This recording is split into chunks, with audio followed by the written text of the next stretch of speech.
Hi folks, it's Dr. Christine here, Dr. Christine Sauer and Maxine Silva. And Teddy. And Teddy. And today, as Valentine's Day is coming up, what better topic to talk about but love. Now love is a very broad thing. We looked in the dictionary and found more than 400 definitions of love. Oh my God. The most common is love is one of the most intense emotions that we experience as humans. Now that is true. And it is a variety of different feelings, states and attitudes that range from interpersonal affection to pleasure. Now what do you think real love is? Love can be encapsulated in very few words. Love is giving everything without expecting anything in return. That's love.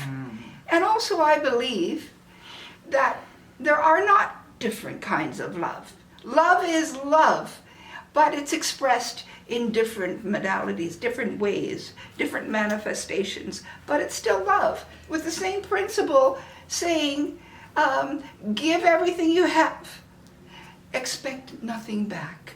But that doesn't work in practical life, because when I say I love my dog, I expect of him something in back, and he loves my dog, loves me, but he expects me to feed him. But guess what? That's not love.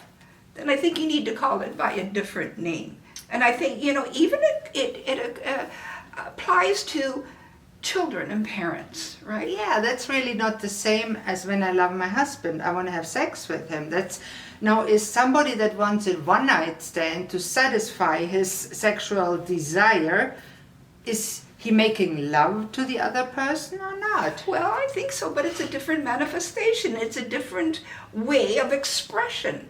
But love is love. So if you are engaged in any loving action, you give all that you have, but you don't expect to get something in return. And that's the rub. So you would say that somebody has a one-night stand to get his own orgasm, Yeah. is not really loving the other person. No. No, I don't think so. Because he's not really giving of himself. No. He may give her a little semen, Yeah. but that's not really giving of No, himself. definitely not, because he's expecting a return. And the same for the woman. Same for the woman. Yeah. Or same for anybody in any human interaction where they say, I love you, or feeling loving feelings towards that person or thing, but you're expecting a return. It's not love. But most of the time when we use the word love, by the way, love is expressed in many more words in other languages. Yeah, that's very interesting, Christine, what you were saying. Yeah. There's one word for love in German. No, there are several. There's two words. There's okay. the word that they use for love between parents and children, and romantic love is ich liebe dich. Yeah. But between friends, you wouldn't say that. Between friends, you would say ich hab dich gern, which is a different expression. But guess what, though? It's another word. We use love for everything. Now, is there different English. ways of love if you use different words for it? Are there different kinds? And I mean, the Greeks had 7 words for love.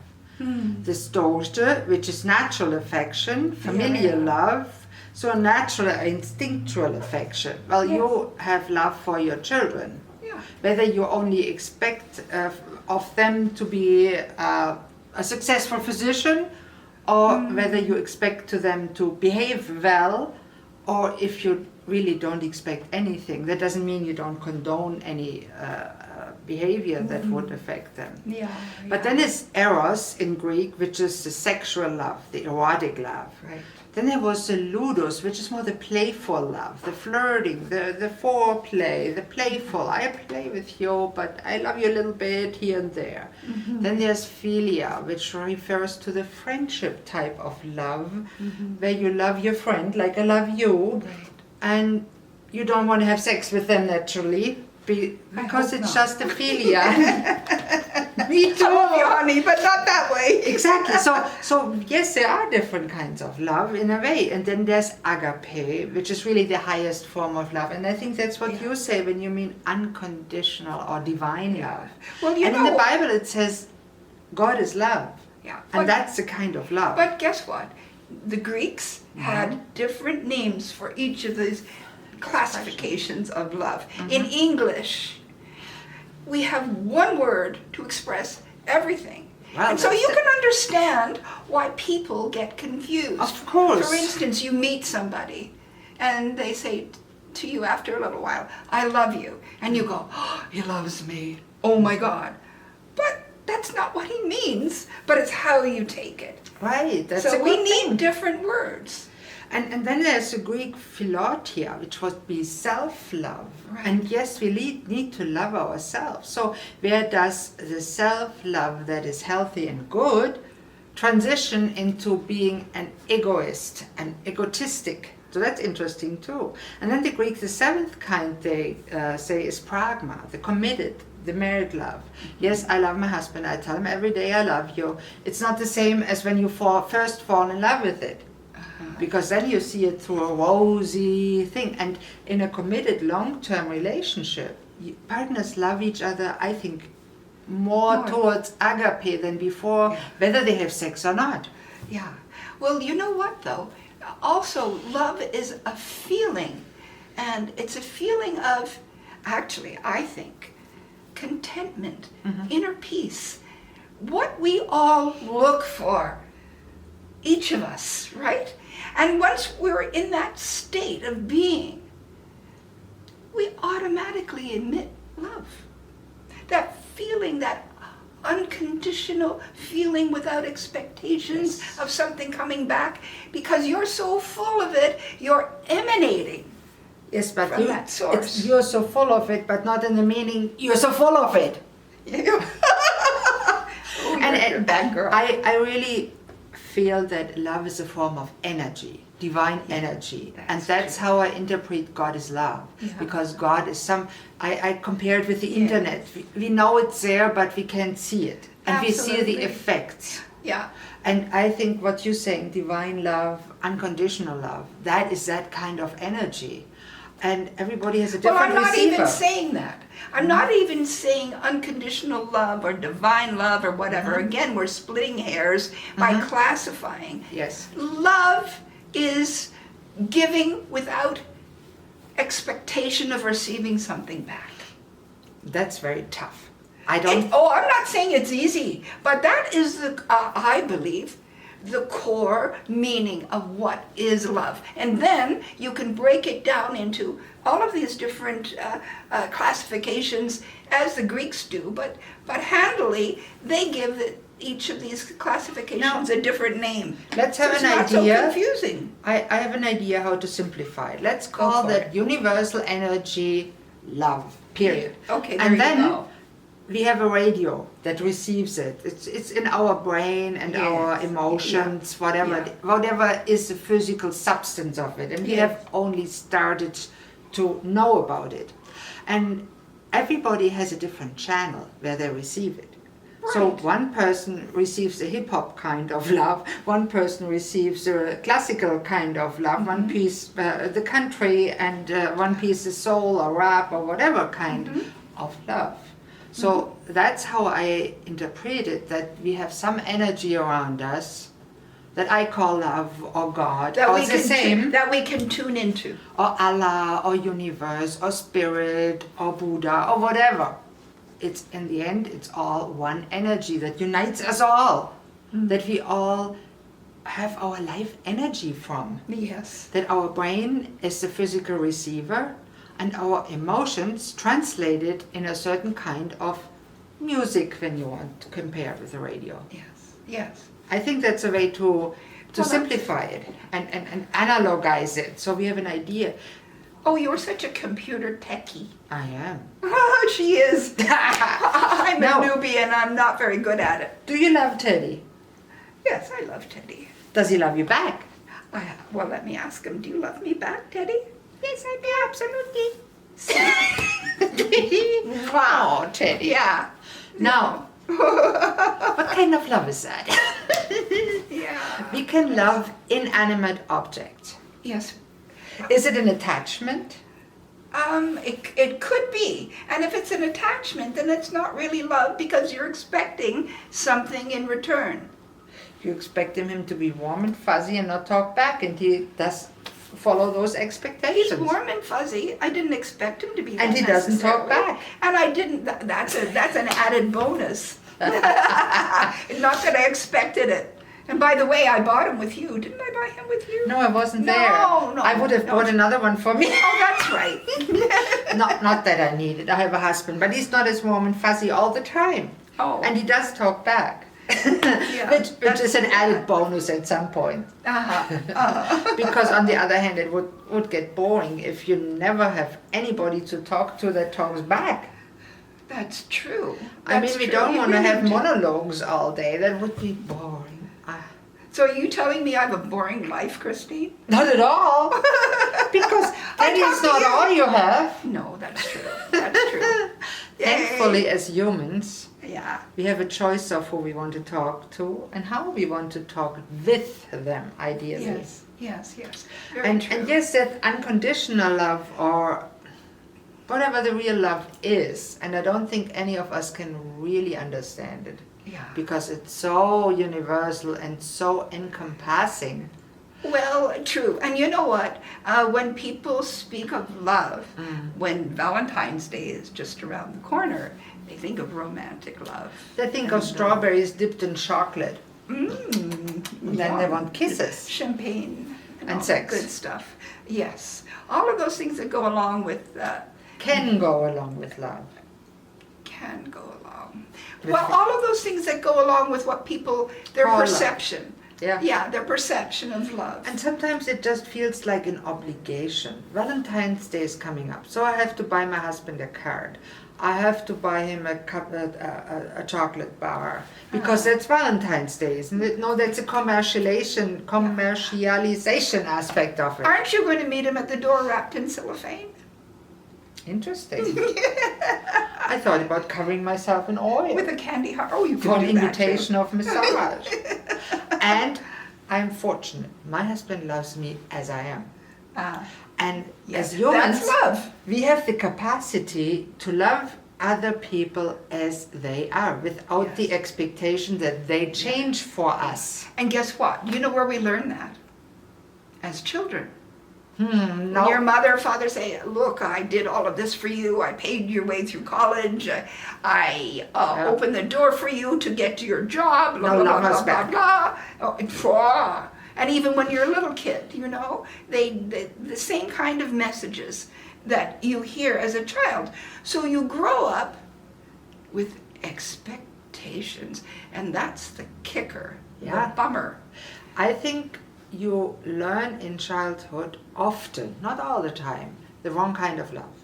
The love that does expect something back. Well, that's not love, Christine. No. That's my contention. And I It's think not in the love. course of our lives, we have the responsibility to develop and grow.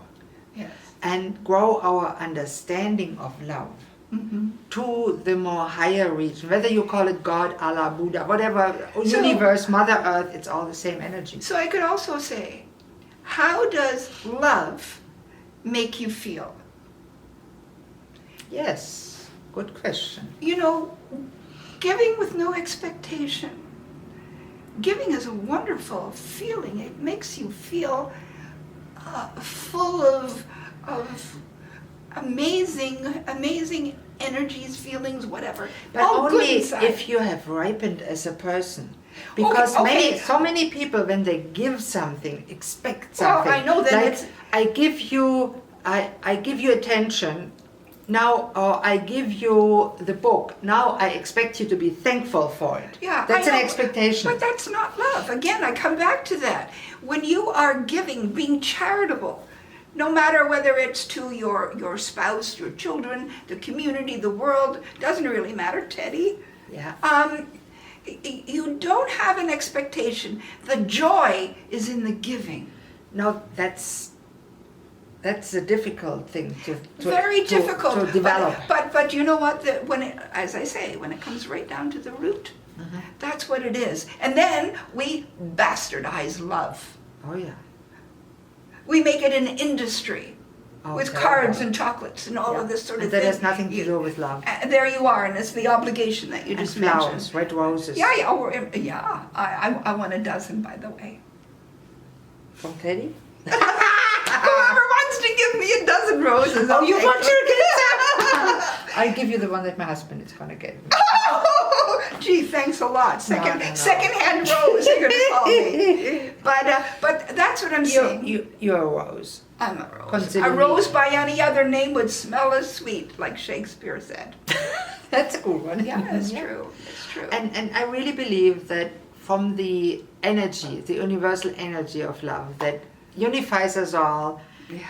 we develop in the course of the life propensity to be able to receive all those different channels of love or channels of music, so we can in the end hear the whole orchestra and really learn to give back without expecting and enjoy it and feel the love in it, the real energy of love, which is hard, which is really hard because we are growing up being expected. Yeah, as part of maybe love. we just need to give different names to different expressions of what we call love to avoid the confusion. Then it's not so difficult. But then it doesn't unify it. So it's a conundrum, as you said. Why wouldn't it unify us? It does. But the only love that unifies us, Christine, is charitable love, to be able to give without expectation. That's the only unifying love, in my humble opinion. And that is so hard Yeah, to get. but not impossible. Hey, that's not the point. You don't want to get the love. Yeah, You want to give it. good, very good point. So we all say, I want more love in my life. Where can I get it? Yeah. Hey, we have the love. We just need to already receive have the it. love that is unified, that Yeah. unifies the universe. We but need to guess what? receive it, fill ourselves with the love, and then we can give it to All right, others. well, we already have it within us.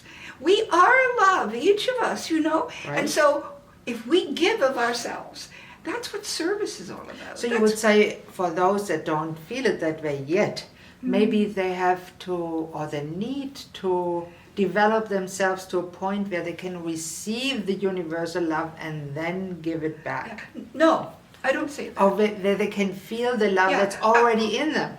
To discover that it's there, yes. Because it's the same when there. you say in the radio is all the music. Mhm. No, it isn't. It is and it isn't.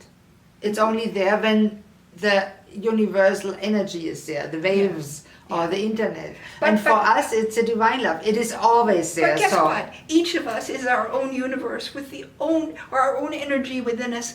The universal love lives within us. And when we have come to an understanding that that's the case, and we give of that, yeah. that's love. I would say we are kind of a crystallization of the God or universal We are energy. all parts of the whole. Yes, like that. and we are all Yes. the whole at the same time. Yeah. There's not, black and white are not really opposite. Guess what? It's the same. My point of contention, because love is love is love. And we divide it up and it's not love then. Huh. It's Yeah, just a whole. Love is whole. love is whole, but we still divide it. And here's lots of... Well, it's divided because we do that. Humans do that. And the Greeks, one good thing they did was give it different names. And that avoids a lot of confusion. There's a lot that people call love and think it's really the universal love. But maybe they're mistaken, maybe we are mistaken. Maybe we can't experience and give that kind of love until we are in the other life. No. You think we can do it this? We can do it every single day. You know how? Through gratitude. Gratitude Because is that big. way you are taking yourself out of your own, how can I describe this? Out of your own box. So you are appreciating what is around you, what you have, who you are, all of the good things in your life, And that's loving yourself. Yeah, you have to love yourself to be able to love others. Yeah. You have to recognize the love within you. Okay. Or you have to be able to receive the universal love and recognize it within But you have to give it away first. No, I think it's the other way around. No, I disagree. You have to receive it first and then you can give it away. No, because you've already got it. Yeah, but you have to recognize it, as you You said. have to recognize it. And then give it away. Give it away. Yeah, like the radio has to recognize that there are waves around it. Yeah. When you switch it on, it does. And then it can give it away as music to other people. So it's the same way for us. We have to turn the switch so we can recognize the love that's already in us. How do we turn the switch? We can turn the switch by meditation, going within. Now, meditation is not necessarily sitting on the floor, not moving. No, meditation is dancing, singing, taking a walk. I mean, it has so many forms again. Now, what's meditation? Isn't it not the same as being in the now, being in the present? Absolutely. And it's Living the same in the moment. Living it's the in the same moment. as real prayer, because in the Bible it says, pray without cessation. Now, what's the difference between pray without cessation and being in the now and meditating? Yes. And it's the guess same, what? just And, different words. Eating is meditation also. Can be, yeah. Absolutely. Being Yeah. mindful. They call it Being now mindful. mindfulness, Yes. but mindfulness is the same as meditation, the same as prayer, the same as being in the now. Be That in the now. We Yeah, just it's tend so to true. splinter things up and put it in a different kind of niche, and then we can write a book about it and make money with it. There you go. I think that's a big thing nowadays. We have from Eckhart Tolle a bestseller, The Power of Now. Yeah. We talk about mindfulness all the time. It's a big fad right now. It's the same as meditation and prayer that we had for thousands and millions of years. And guess but what? they make money with mindfulness, And tons guess- of it. But guess what, Christine? See, each of us, within ourselves, has the power of all of these people who've made $1 million out in the commercialized world. We have it, we just have to realize it. So, you know, when you have gurus who are telling you how to live your life and what to do and whatever, no, you don't listen to them. Listen to your gut. Listen to your intuition. Right. What's going on within you? You have the answers. How does it feel? Yeah. And go with that. So many How does people- it feel? What do you want in life? The answer will be, I want to be happy. Now, that's not a definition. No. Happy is not a goal. Happy is a state of It's a being. byproduct. And it's a choice often. Yeah. And really, it's not happiness that you want, because we all cannot be happy all the time. It's like light. There's shadow. The We need duality. both. Yes, of course. And we can't be happy without being sad sometimes. So we know the difference. Absolutely. But we can learn to be content most of the time. Yes. Accept our now. Be in the now. Mindful meditation. Yeah. And for me it's Tai Chi, because when I do Tai Chi I'm really moving and meditating, focusing of my body, so I am in the now. Yeah. Whereas otherwise I often think about, when I talk to people, now what is it what I want to say next, instead of really listening. Yeah, And that is tough, true. because we all learn to do it. We go maybe to debate classes, and what do they teach you? Think about your response when the other person is talking, so you don't can pay crush him attention. down. You hear, but you don't. Or you listen and you don't, but you don't hear. That's what I mean. And the art of listening is hard to acquire. Yeah. It's true. It's true, and that's all ego involved there. Of and course. whatever, you know, because we don't want to listen. And we don't want to appear stupid on video Yeah. or on audio or to others. We don't care if we appear stupid, do we, Christine? No, not at Do we, all. Teddy? I know I'm stupid, so hey, bring it out. Yeah, you're not stupid. Why A not? little silly. Let me be stupid, Crazy. silly, smart, No. all at the one time. Oh, I know, but wait a I minute. do stupid things. How many definitions of stupid are there? That's a good one. We do that another time. Oh, God. I always call myself one stupid, and it really has no soul, so. How do you know? It receives its energy from the universal Energy. cell phone It's got energy. energy. It's Wi-Fi. You never know. We created that Yeah, energy. but your phone talks to you. Who created the universal energy? Oh, Was God created? I read a science fiction that I really liked. It was called, I don't know the English word, it was Welt am Draht, World on a Wire. I knew the English version, I forgot. And where basically they propose that the whole world that we live in is really a computer simulation by some god. Hey, That's a good, and one of the figures in that science fiction, he drove off and the road ended. Oh, And that's how he discovered it. I see. The computer, and then they took him out. And it was quite interesting how they came across. And I thought by myself, now, are we really a computer simulation? The same that we do when we simulate the worlds for our bacteria also? Are we kind of like bacteria, an experiment from some developed intelligence? Ancient universe or Or far future off. universe, for a second parallel universe? Hey, we really don't know nothing, don't we? Yeah, that's true. Isn't it But fun? anyway, so the whole conclusion there is enjoy your life, be happy. Be happy, I content. Be content. Be grateful. Yeah, you know what? Have an amazing Valentine's Day. If there's somebody in your life, a love interest, go for the gusto. Give that person everything. And I want to challenge you for Valentine's Day. Tell one person that you love them, that you haven't told it for at least a year. Good point. Good point. I'm pretty sure there are people Yeah. that you didn't. Those are magic words. They're 3 little words. And they do mean a lot when they're said Yes. with sincerity from the heart. Right. Yes. And whether you say it in English or in your native language, it may be different, and it may be a different word that you have to use for love depending on the person you want to talk to. And that's good. Yeah, I- for sure. And if you tell Teddy I love you, that's okay. I do. I love you, Teddy. I do. Happy Valentine's Day. Happy Valentine's Day. Happy Valentine's Day. And let us know what you think about love. What is love for you? What is your interpretation of the love? And where do you agree with me, Maxine, us, or where you absolutely disagree? We would love to hear from you. Okay. Have a great Valentine's Day. Happy Happy Valentine's Valentine's Day. Day. Namaste. Namaste. We love you all. Whatever that means to you, we really do. Yes, we do.